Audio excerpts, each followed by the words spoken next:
Okay, so tengok dekat ayat 60. Fa'ambatna. Dekat situ hukum apa tu yang ada huruf mim tu? Nak baca dengan nun ke nak baca dengan mim? Fa'ambatna tu kita baca dengan nun ke kita baca dengan mim? Baca dengan mim. Keadaan bibir kita rapat ke renggang? Rapat. Dia boleh dua-dua. Sama rapat boleh ataupun renggang sikit pun boleh. Ni macam mana hukum dia? Nama ni iklab. Iklab tu maksudnya apa?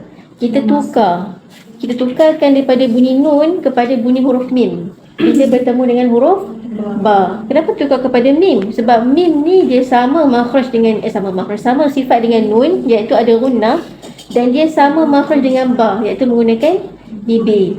So mim tu huruf yang paling senang lah nak gantikan huruf nun bila bertemu dengan ba, sebab ada similarity dengan nun, ada similarity dengan ba juga.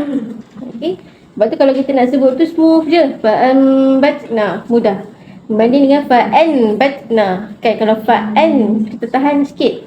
Kan jadi nak mudahkan fa'ambatna. Iklab lah, kita tukarkan bunyi nun kepada bunyi mim. Bukan bunyi ba, bunyi mim. Bila bertemu dengan ba, huruf dia satu je. Nama hukum dia apa tadi? Iklab. Berapa harakat dengung dia?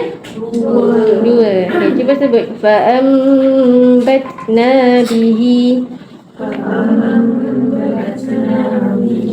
Okay, boleh.